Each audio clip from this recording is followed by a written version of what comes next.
ও যুবক, কলিজা দিয়া বুঝাইতে পারি না, যদি বলতা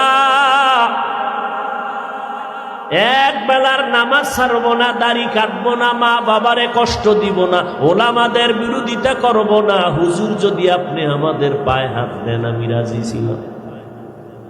আমার নবীর কোনো গুনাহ নাই, সেই নবী দান দান শহীদ করলেন, পেটে পাথর বাঁধলেন, মানুষের দ্বারে দ্বারে গেলেন, পাথর মাইরা নবীরে বৃষ্টির মতো রক্ত ঝরাইল।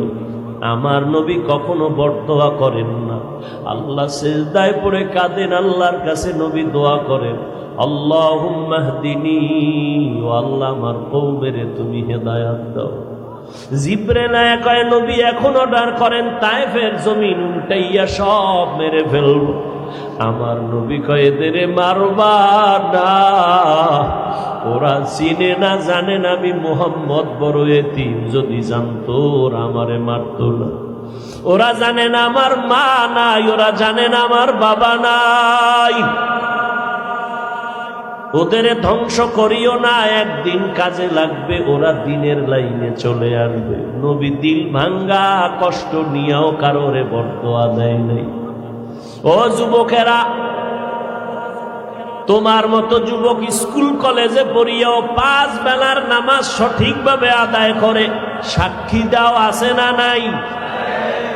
তুমি নিজের বিবেকটারে জিজ্ঞাসা করো রে বাবা, তুমি কেন পারবা না? জীবনে মাদ্রাসায় পড়ে নাই, জেনারেল লাইনের পড়ুয়া, তোমার মতো যুবক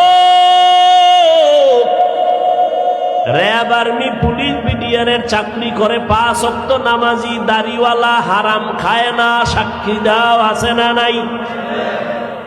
তুমি কেন পারবা না রে বাবা? কত ওসি, কত ডিসি, কত এসপি, এমপি, মন্ত্রী, চেয়ারম্যান মেম্বার 5 বেলার নামাজ পড়ে। ও যুবক, তুমি ডাক্তার হও, দোয়া করে ইঞ্জিনিয়ার হও, তুমি একজন সাংবাদিক হও, ব্যারিস্টার হও, তবে একটা অনুরোধ বাবা, বেয়াদব যেন তুমি না হও। তোমার ব্যবহারে যেন কোনো মা বাবা কষ্ট না পায়, তোমার আচরণে কেন আলেম যেন কষ্ট না পায়।